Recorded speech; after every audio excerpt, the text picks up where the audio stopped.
Hello guys, good evening and welcome back to the channel. Actually अभी just मैं आ ही रहा हूँ ऑफिस से और मुझे वीडियो बनाने का काफ़ी मन कर रहा था। एक्चुअली आज मैंने काफ़ी कॉल लिए थे क्रेडिट कार्ड से रिलेटेड, तो उसमें दो सिनेरियो था जिसमें मैं काफ़ी ज़्यादा फ्रस्ट्रेटेड हो गया था। मैं कस्टमर को समझाते समझाते थक गया था और तीन चार भी बार कस्टमर को एक ही बात का मैंने समझाया था, बट फिर भी वो समझ नहीं पा रहे थे। तो मैं सोच ही रहा था कि आज जाकर के एक वीडियो बनाऊंगा जिससे मैं हेल्प कर पाऊँ कि एक्चुअली में जो थिंग्स है जिसके कारण डिस्प्यूट हो रही थी कस्टमर के साथ, वो वर्क कैसे करता है और उसका कैलकुलेशन किस तरह से, ताकि जो क्रेडिट कार्ड होल्डर्स हैं उन्हें समझ में आ सके और रियलिटी क्या है, एक्चुअली में वर्क कैसे होता है। क्योंकि ओवर द कॉल मैं आज ले रहा था, काफ़ी मैंने कॉल लिए थे, अराउंड 66 कॉल अराउंड लिया था मैंने आज। तो मैं उसमें चेक कर रहा था कि दो टाइप का जो सिनेरियो था, एक ईएमआई का सिनेरियो था और साथ ही साथ एक अब कैशबैक सिनेरियो था। जो बिल बनता है उसमें एडजस्ट हो जाता है या फिर कहीं पे रिफ़ंड वगैरह आता है, किसी भी मर्चेंट पे आप ट्रांजेक्शन करते हैं और रिफ़ंड आ जाता है तो वहाँ से जो होता है वो एडजस्ट हो जाती है आपके बिल अमाउंट से। तो वो एक सिनेरियो था जिसमें मैं बात करूँ, अगर जो दो बार मैं बात करूँ तो दो कस्टमर ऐसे थे जिसे मैं नहीं समझा पाया था एक्चुअली में। और काफ़ी सारे कस्टमर रहते हैं तो एक्सपीरियंस इतना हो गया कि समझा पाते हैं, बट दो कस्टमर ऐसे थे जिसे मैं समझा नहीं पा रहा था। पता नहीं क्यों, आई डोंट नो वाई। मेरा तरीका तो सेम ही होता है और सिनेरियो भी सेम ही रहता है। और वो कॉल ऑलरेडी एलेवन डेस्क के आया था और सीनियर डेस्क पे लगी थी, मेरे पे कॉल आई थी। और जो एलेवन एजेंट एक बार समझा के भेजते हैं वैसे उसके फ़िल्टर करके फिर मैं समझाता हूँ। तो आई होप कि ज़्यादा क्लियर हो पाए कस्टमर को, बट फिर भी कस्टमर समझ नहीं पा रहे थे। उन्होंने मुझे काफ़ी रूड तरीके से बात किया था कि आप डम हैं, आपको कुछ नॉलेज नहीं है, किसने बैठा दिया है, सीनियर्स की कॉल लेते फिर भी। तो आई वॉज लाइक, मतलब कि मैंने आज इवनिंग का टाइम हो रहा था तो मॉर्निंग से मैंने 40 कॉल तो एंड कर ही दिया था और सेम सिनेरियो पे तो 10-12 कॉल आ ही जाती है, ऐसी बात तो है नहीं। और रोज़ का काम है, लाइक मतलब 6 महीने से लगातार कंटिन्यू सेम काम ही है।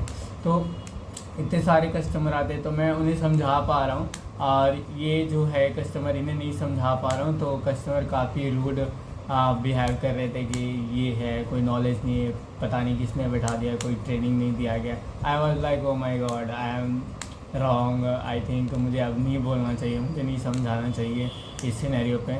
तो मैंने फिर कॉल एंड करना ही रहता है, हमें टाइम प्रेशर रहती है कि इतना समय में कॉल एंड कर देना है। तो आई वॉज लाइक, मतलब कि क्या ही बोलूँ मैं अब कस्टमर को, जब मैंने 3 बार calculation over the calculator open करवाया था कस्टमर का। क्या मैंने कहा था कि आप ओपन कीजिए कैलकुलेटर, उसमें इतना इतने अमाउंट डालिए एंड, और फिर उसका कैलकुलेशन हो जाएगा आपके सामने, आंखों के सामने सारा कैलकुलेशन मैं करके दिखाऊंगा। और ये मैंने 3 बार किया था। इवन मैं एक बार में कस्टमर को रिजॉल्व कर देता हूँ। कई सारे कस्टमर जो होते हैं एजुकेटेड, काफ़ी अच्छे होते हैं, तो एक बार में समझ जाते हैं। बहुत रेयर केसेस आते हैं जो 2 बार मुझे समझाना पड़ता है, ठीक है। ये कस्टमर को मैंने 3 बार समझाया था। इवनिंग का टाइम हो रहा था, I was also frustrated because morning से ही कॉल लेते रहते हैं। तो getting frustrated by the same scenario, explaining every time.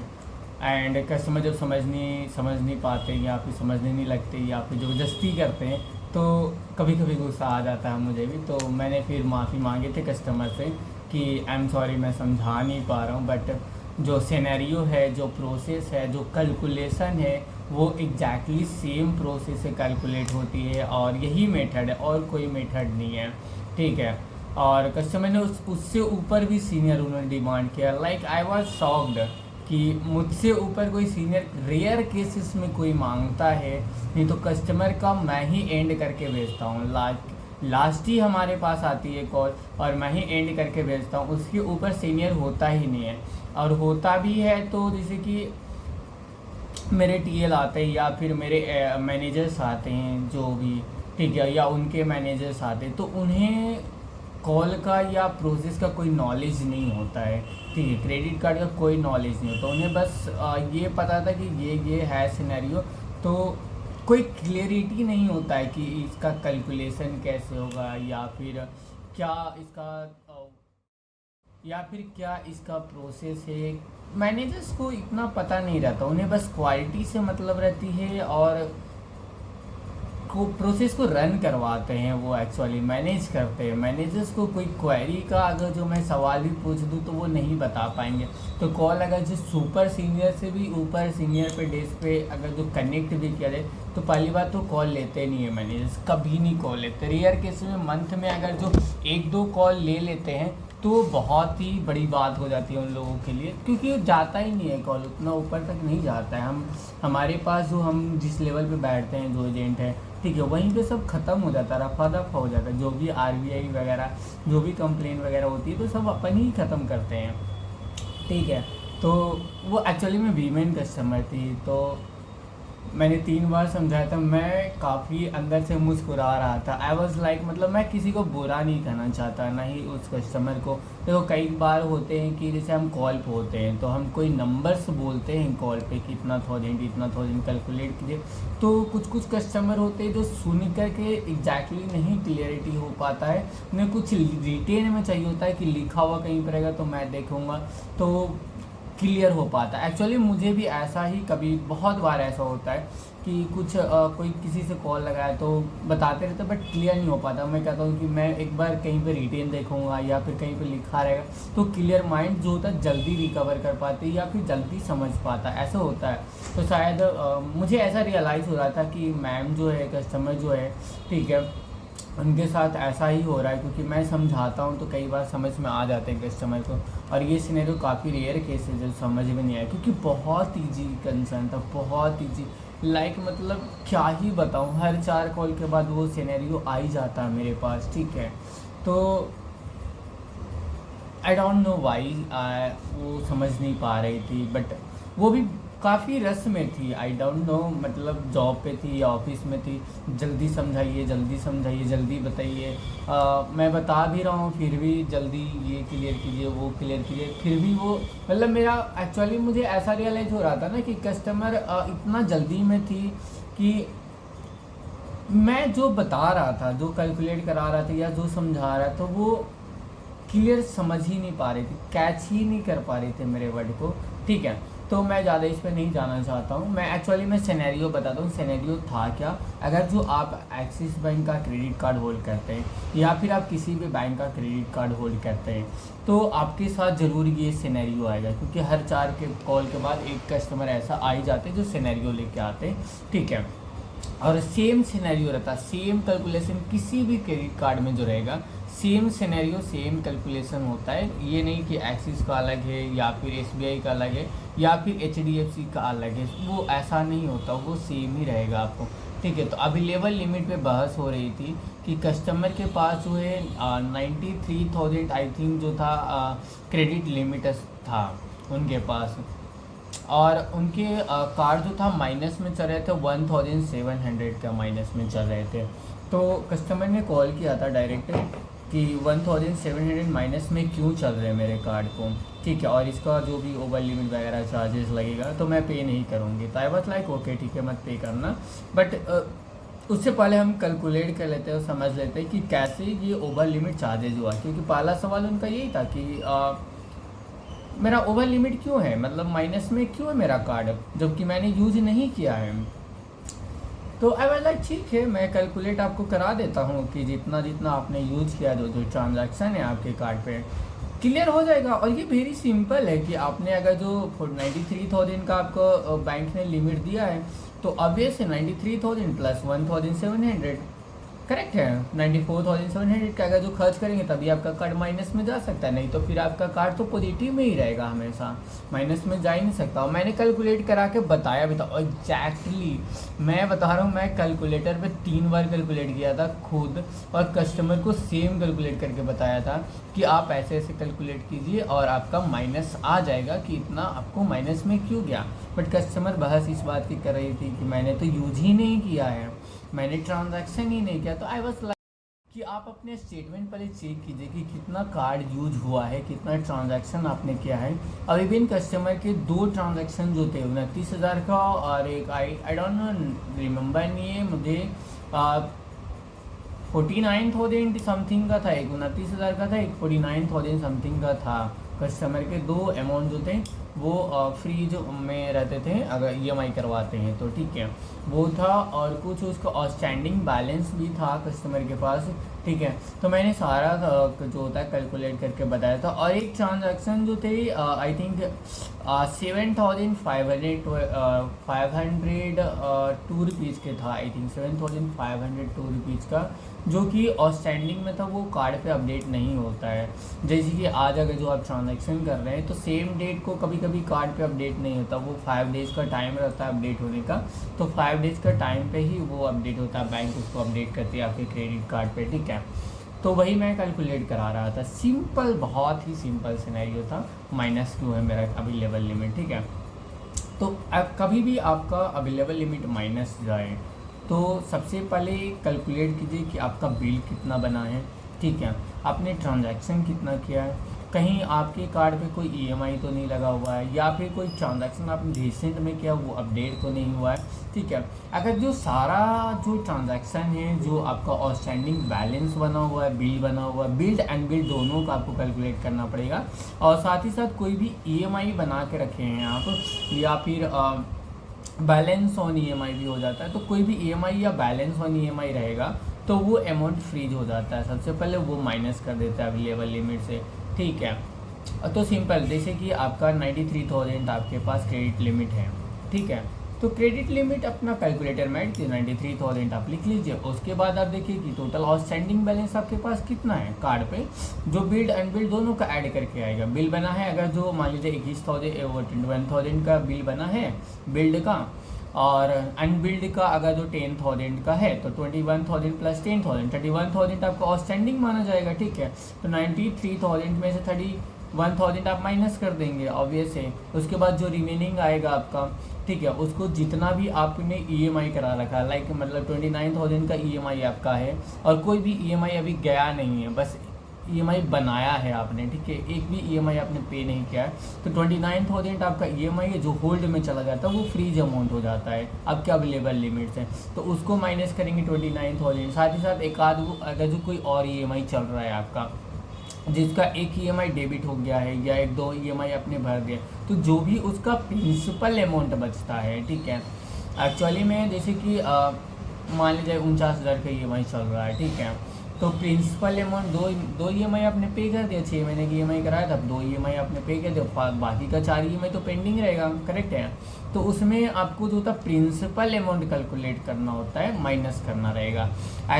Customer क्या करते हैं कि उनका जो ईएमआई अमाउंट रहता है वो माइनस कर देते हैं, जो कि ईएमआई अमाउंट नहीं होता है। ईएमआई अमाउंट में क्या होता है कि प्रिंसिपल अमाउंट, इंटरेस्ट रेट होता है, साथ ही साथ अगर जो जीएसटी एडेड रहता है तो तीनों चीज़ उसमें एडेड रहते हैं, तो उस पूरा माइनस करेंगे तो फिर कैलकुलेशन गलत हो जाएगा। प्रिंसिपल अमाउंट अगर जो आपको नहीं समझ में आता है तो कॉल कनेक्ट करके चेक कर सकते हैं, या फिर आपके मोबाइल एप्लीकेशन पे जो होता है वो ईएमआई अमाउंट आपका शो कर देगा प्रिंसिपल अमाउंट, ठीक है, तो वो आप माइनस कर सकते हैं। उसके बाद वो भी माइनस हो जाएगा, तो आपका जो भी आउटस्टैंडिंग है वो माइनस हो गया, जो भी आपका फ्रीज अमाउंट है लगा हुआ ईएमआई का, ठीक है, वो अवेलेबल लिमिट से माइनस कर लीजिएगा। और कोई भी डेबिट हो चुका है तो प्रिंसिपल अमाउंट का माइनस कीजिएगा ईएमआई का, ठीक है। और साथ ही साथ अगर जो कोई ट्रांजैक्शन आपने आज की डेट में किया है या कल की डेट में किया जो सेटल नहीं हुआ है, आपके कार्ड पे अपडेट नहीं हुआ, वो अनबिल्ड में नहीं आया है, तो बैंक क्या करती है, जैसे ही ट्रांजैक्शन इनिशिएट हो जाती है बैंक के कार्ड से, ठीक है, तो वो अवेलेबल लिमिट से माइनस हो जाती है कार्ड से, ठीक है। तो उसको भी माइनस करेंगे तो आपका जितना भी माइनस करके आएगा और जितना भी अवेलेबल लिमिट रहता है, ठीक है, वो आपका कैलकुलेट होकर के आ जाएगा, एग्जैक्ट बराबर हो जाएगा आपको, और या फिर जो भी अवेलेबल लिमिट रहता है तो उतना आपको आ जाएगा, ठीक है। तो ये सिंपल सी प्रोसेस है, सिंपल सी कैलकुलेशन है, जो मैंने कस्टमर को 3 बार कैलकुलेट करके बताया था कि इतना आपका आउटस्टैंडिंग अमाउंट है, इतना आपने यूज किया है, और ऑलरेडी आपके कार्ड पे जो था फीस लगा हुआ है, जो कि आपने 2 ईएमआई रनिंग है आपके कार्ड पे, ठीक है, उसका पेमेंट भी बाकी है आपका, तो वो अमाउंट तो फ्रीज ही रहेगा। और स्टैंडिंग आपके कार्ड पे इतना शो कर रहा है तो वो तो आपका पे करेंगे, उसके बाद ही वो अवेलेबल लिमिट में ऐड होगा, बाकी तो वो अवेलेबल लिमिट से ही माइनस रहती है। और एक और ट्रांजैक्शन आपने किया है जो वो अभी सेटल नहीं हुआ है, वो आज के डेट में ही, तो वो भी माइनस होगा, तो यहाँ पे आपका अवेलेबल लिमिट निकल जाता है सब माइनस करके। तो एक्चुअली में कस्टमर को मैंने जब कैलकुलेट करा के बताया था तो मैंने कहा था कि 1700 जो 1700 जो है आपके कार्ड पे सॉरी वो आपने ज़्यादा यूज किया है कार्ड को। कैलकुलेशन के हिसाब से आ रहा था कि कस्टमर ने उन्हें ज़्यादा यूज किया है। कस्टमर का अब ये कहना था कि ठीक है, सबसे पहली बात तो वो कस्टमर जो है वो मान ही नहीं रही थी कि मैं ज़्यादा यूज कैसे ही कर सकती हूँ। ठीक है, तो मैंने कहा क्यों नहीं कर सकते हैं आप, ज़्यादा यूज़ तो आप कर ही सकते हैं। बैंक आपको जो होता है प्रोसेस जो लिमिट होती है उससे एबव भी लिमिट होता है, ऐसा बात नहीं है कि आप यूज़ नहीं कर सकते। एबव द लिमिट कितने कार्ड मैंने देखे और एक्चुअली में एबव द लिमिट वो होता है, यूज होता है, वो नहीं है कि नहीं हो पाएगा। रेयर केसेस में ही होते हैं जो नहीं हो पाते, नहीं तो कुछ ना कुछ ओवर द लिमिट यूज कर पाते हैं। या फिर अगर जो उस केसेस में सबसे ज़्यादा ओवर द लिमिट हो जाती है जब आप ट्रांजैक्शन को EMI में कन्वर्ट करा लेते हैं और कार्ड को यूज़ भी करते रहते हैं। तो जैसे ही EMI में जैसे कि आपका जो होता है 93,000 आपके पास लिमिट है, ठीक है, तो मान लीजिए 50,000 के आपने जो होता है EMI में करवा लिया, उसके बाद आपका जो होता है 40,000 जो रहेगा वो आपने आउटस्टैंडिंग है आपका कार्ड पे, तो 90,000 हो गया। 3,000 का रिसेंट में आज के डेट में आपने ट्रांजैक्शन किया है, ठीक है, तो आपको लगेगा कि आपने जो है 93,000 ही यूज किया है, जो कि सच है, 93,000 ही आप यूज करते हैं। बट आप ये बात भूल जाते हैं कि जैसे ही आप EMI में कन्वर्ट कराते हैं तो EMI का प्रोसेसिंग फ़ी होता है और उसका GST होता है, ठीक है, EMI का प्रोसेसिंग फ़ी और उसका GST, साथ ही साथ इनिशियल इंटरेस्ट होती है और उसका GST होती है, जो भी EMI आप कन्वर्ट कराते हैं, ठीक है, बैंक के साइड से करेंगे, मोबाइल एप्लीकेशन से करेंगे, एक्सेप्ट मर्चेंट, ठीक है, तो वो आपका जो होता है प्रोसेसिंग भी प्लस GST और इनिशियल इंटरेस्ट प्लस GST होता है। इनिशियल इंटरेस्ट कैलकुलेट दूसरा मेथड से होता है, जिस दिन आप ट्रांजैक्शन करते हैं उस डेट का, और जिस दिन जिस दिन EMI बनवाते रहते हैं उस डेट का, और जो आपका बिलिंग साइकिल है उस डेट से गैप के जो बीच का दिन जो डेज रहता है, ठीक है, वो इनिशियल इंटरेस्ट चार्जेस लगता है। सारे बैंक लगाते हैं, कोई ये नहीं है कि यही बैंक लगाएगा या वो बैंक नहीं लगाएगा, ये सारे बैंक में होता है। तो आप जो होता है आप रियलिटी है कि आपने खर्च किया उतना ही 93,000 था, 93,000 आपने खर्च किया, लेकिन प्रोसेसिंग फी प्लस GST जो होता है और इनिशियल इंटरेस्ट प्लस GST जो होता है तो वो अबव द लिमिट चली जाती है आपकी कार्ड, वो तो आपको कार्ड से ही डेबिट। मान लीजिए आपका प्रोसेसिंग फी EMI का जो लग रहा है वो 800 मान लीजिए लग रहा है आपको, GST के साथ 800 जो होता है कितना हो जाएगा 500 तो हो जाएगा GST के साथ 916 रुपये हो जाएंगे। आई थिंक मुझे याद नहीं कितना कैलकुलेट होकर आती है, तो 916 रुपये मान लीजिए GST के साथ आपको हो जाता है, ठीक है।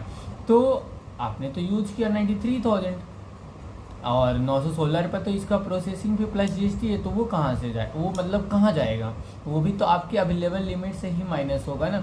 जब वो माइनस होता है तब फिर आपके कार्ड माइनस में शो करने लगते हैं कई सारे सिनेरियो में, ठीक है।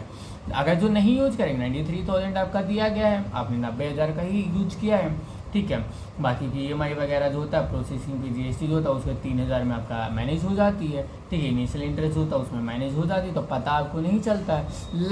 जब प्रॉब्लम तब होती है जब आप पूरा कैलकुलेट करके यूज कर लेते हैं, ठीक है, और उसके बाद जो EMI वगैरह बनता है तो फिर उसका प्रोसेसिंग की GST वगैरह लगता है, इनिशियल इंटरेस्ट GST लगता है, तो वो आप कैलकुलेट नहीं कर पाते, वो सब इग्नोर कर देते हैं कस्टमर एक्चुअली में, तो ओवर द लिमिट चल जाती है कार्ड। तो यही बात मैं मैडम को समझाने की कोशिश कर रहा था कि आपने जो है कार्ड को यूज ज़्यादा कर लिया है, आपको यूज कम करना था, क्योंकि जब आपने EMI कन्वर्ट कराई थी तो उसका प्रोसेसिंग फी प्लस GST लगा था आपको और इनिशियल इंटरेस्ट प्लस GST लगा था, जो कि 1,700 के अराउंड आती है आपको दोनों मिला करके।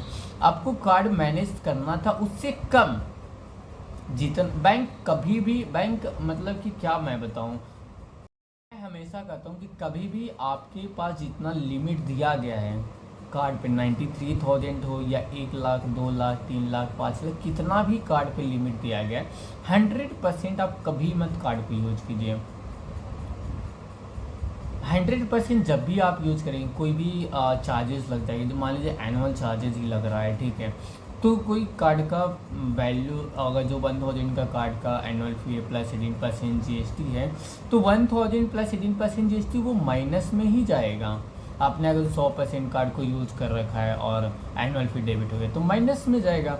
कोई चार्जेस लग रहा है जैसे कि फ्यूल का ट्रांजेक्शन किया तो फ्यूल सरचार्ज लग जाएगा, या फिर वॉलेट सरचार्ज लग जाती है, या फिर लेट पेमेंट मान लीजिए, इमेजिन कि लेट पेमेंट आप कर रहे हैं तो लेट पेमेंट फी चार्जेस भी लग जाएगा आपको, प्लस उसके सबका जीएसटी रहता है 18%। और साथ ही साथ कोई डेबिट इंटरेस्ट चार्जेस लग रहा है, कोई कुछ और हो रहा है, आपके ट्रांजैक्शन जो होता है हो गया चार्जेस लग जाता है। यूटिलिटी ट्रांजैक्शन करते हैं तो बैंक चार्जेस लगा देती है। तो कोई भी ट्रांजैक्शन आप कर रहे हैं तो वो प्लान नहीं होता है, कैलकुलेशन जो होता है वो जो आप अपने माइंडसेट से कैलकुलेट करते हैं वो अलग होता है। सिस्टम जो कैलकुलेट करती है, जो रूल्स रेगुलेशंस है वो अलग होता है। तो चार्जेस वगैरह लगे तो वो माइनस में ही शो करेगा, वो आपकी अवेलेबल लिमिट से ही माइनस होती है ना।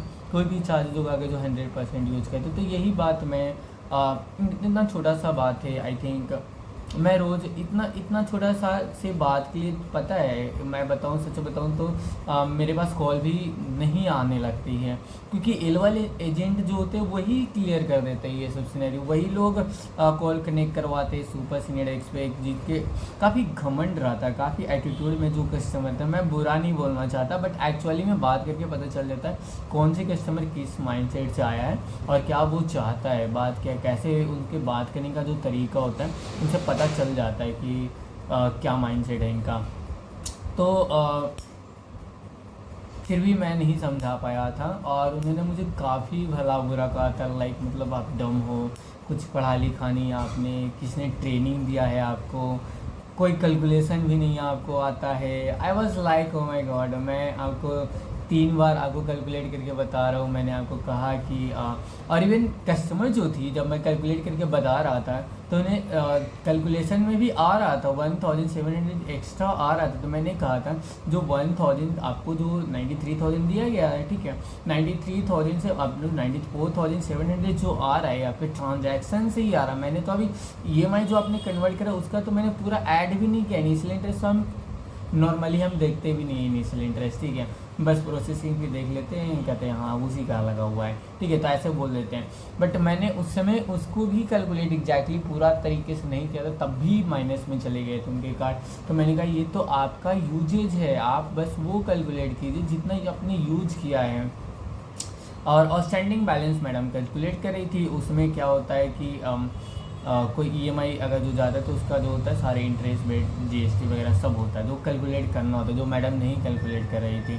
और मैं उन्हें यही बात समझा रहा था कि सब कैलकुलेट करना होता है, एक एक अमाउंट, एक एक ट्रांजैक्शन, एक एक पैसा कैलकुलेट करना होता है। और जो वही बात मैंने 3 बार कैलकुलेट करा, मैंने 3 बार ऐड कराया उनसे, फिर भी नहीं समझ पाए। और मुझे उन्होंने काफ़ी भला बुरा कहा के और कॉल डिस्कनेक्ट किया था एक्चुअली, क्योंकि मैं उसके ऊपर कॉल मैं भेज ही नहीं पाता हूँ, मैं भेज ही नहीं पाऊँगा, मैं चाह के भी नहीं भेजूँगा, ठीक है। अगर जो मेरे पास राइट्स तो रहते हैं, मैं कनेक्ट कर दूँगा, मैनेजर को बोल दूँगा बैठ जाओ, ठीक है। उसके बाद कॉल तो मुझे ही लेना है एक्चुअली। मैनेजर तो हेडफोन लगा के बस बैठते हैं, सिनेरियो तो बगल में मैं ही बैठ के बताता हूँ कि ये बोलना है, या फिर हमारे जैसे एजेंट बताते हैं कि ये बोलना है, ये बताओ, ये बताओ, ऐसे कैलकुलेट कर।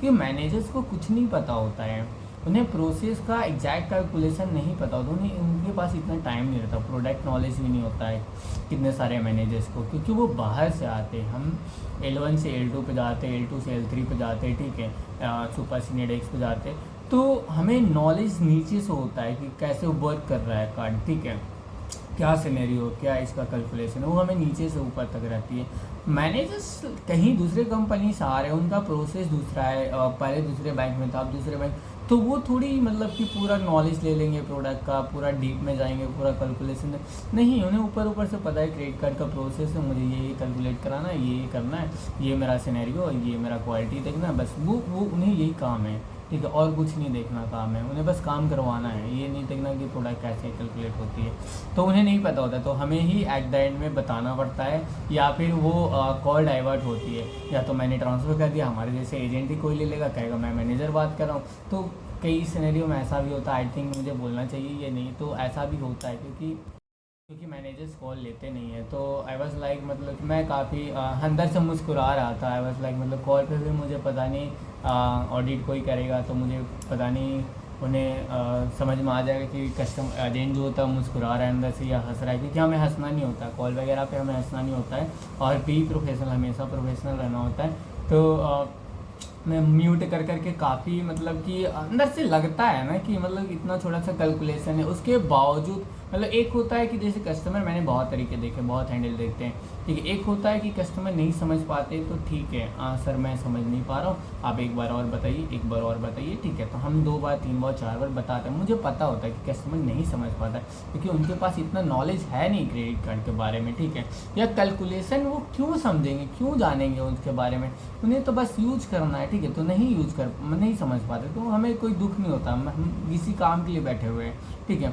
लेकिन हमें हंसी तब आने लगती है जब हम बताते हैं और उसके बावजूद ये एक हम्बल होता है कि हाँ प्लीज़ मुझे एक बार और बता दीजिए, और उसके बावजूद हम पे ही चढ़ जाना और हमें ही खरा खोटी सुना देना कि ये नहीं आता, वो नहीं आता, ऐसे है वैसे है, पता नहीं क्या। तो लाइक हमें बुरा लगता है, I don't know why, but मुझे हंसी भी आती है बट बुरा भी लगता है कि क्या मैं बोलूँ, अभी नहीं क्या करूँ मैं, कैसे कॉल, हमें तो कॉल एंड करने से मतलब रहता है, हमें तो ये रहता है कि जल्दी से जल्दी क्वेरी सोल्व करो, हमें बैठना नहीं होता है कस्टमर के साथ, ठीक है। 2-4 माफ़ी मांग लो, ठीक है। और मैंने कहा हाँ आप ही सही है, आप ही मतलब कि सही है, मैं डम हूँ, मुझे एक्सिस ने फालतू में बैठा दिया है, ठीक है, मुझे नॉलेज नहीं है, मैं एक्सेप्ट करता हूँ, आई एम रियली सॉरी, मैं समझा नहीं पा रहा हूँ, मैं फिर से आपका जो होता है सीनियर से कॉल कनेक्ट कर देता हूँ। मैंने ये बोला था बट सीनियर से कनेक्ट हो नहीं पाई थी, उन्होंने कस्टमर ही डिस्कनेक्ट किया। मैंने ये बोला था कि देखिए आप एक काम कीजिए कि मैं स्टेटमेंट सारे आपको भेज देता हूँ, ठीक है, जो भी EMI चल रहा है और जो भी आउटस्टैंडिंग बैलेंस है वो मैंने बताया, अगर जो नहीं समझ में आ रहा मैं स्टेटमेंट भेज देता हूँ, उसमें सब लिखा रहेगा, क्रिस्टल क्लियर रहेगा लिखा हुआ। आप उससे बस अपना अवेलेबल लिमिट जो होता है आपका क्रेडिट लिमिट है कैलकुलेटर में 8 लिखिएगा 39,000, और जितना जितना आपका आउटस्टैंडिंग है वो माइनस कीजिएगा, और जो भी आपका EMI का प्रिंसिपल है वो माइनस कीजिएगा, और एक ट्रांजैक्शन आपने रिसेंट में आज के डेट में किया वो माइनस कीजिएगा। जो भी आपका बच में लास्ट में बच के आएगा वो आपका अवेलेबल लिमिट रहेगा, दैट्स इट, सिंपल, ठीक है। और उसी में आपका सारे चार्जेस वगैरह आ जाएगा, क्योंकि आपको बिल में सोच करता है सारे चार्जेस, बिल उसका बन के ही आता है, तो आपको उसका टेंशन लेना ही नहीं, बस कैलकुलेट करके माइनस करना, खत्म। तो वो आपका अवेलेबल लिमिट रहेगा, अगर जो आपने यूज़ किया जाता है तो यूज़ करने का शो करेगा। आपको प्रूफ चाहिए कि मैंने यूज़ कहाँ पे किया जाता, इवन कस्टमर ये भी बहस कर रही थी कि आप मुझे प्रूफ करके दिखाओ कि मैंने यूज कहाँ पे किया है ज़्यादा, ठीक है, कौन से ऐसे ट्रांजैक्शन है जो मैंने ज़्यादा यूज़ किया, क्योंकि मैंने तो ये ट्रांजैक्शन क्यों, बहुत स्टाइल से उन्होंने बताया था और मैंने प्रूव करके बताया था। आई वाज लाइक मतलब कि आइए मेरे मैदान में आइए, मैं इस खेल का राजा हूँ। और मैंने कस्टमर को बोला था कि देखिए आपने ये ट्रांजैक्शन किया है, ये लास्ट वाला ट्रांजैक्शन था जो आपको इतना नहीं करना चाहिए था, उसके बावजूद भी आपने ये किया है क्योंकि ऑलरेडी आपका लिमिट यूज हो चुका था EMI जब आपने कन्वर्ट कराया था। तो बट कस्टमर थी कि नहीं मुझे तो ट्रांजैक्शन करना ही था, कस्टमर बहुत ही एटीट्यूड में बोल रहे नहीं क्यों नहीं यूज़ करोगे, मुझे तो ट्रांजैक्शन करना ही था। तो आई वाज लाइक मतलब ठीक है मैम आप कर लीजिए ट्रांजैक्शन, उसके बाद जो भी मैंने ऐसे ही बोला था ठीक है मैम आप यूज कर लीजिए ट्रांजैक्शन, जो भी आपके पास राइट्स आप कर सकते हैं, बट बैंक जो होता है चार्जेस लगाएगी, ओवर लिमिट जैसे ही जाएगा बैंक चार्जेस लगे, बैंक वहाँ पे माफ़ नहीं करेगा। आपको RBI जाना है RBI जाइए, कंज्यूमर कोर्ट जाना है कंज्यूमर कोर्ट जाइए, मुझे घसीटना है घसीट लीजिए, जहाँ ले जाना है वहाँ ले चलिए, मैं वहाँ पे बात कर लूँगा।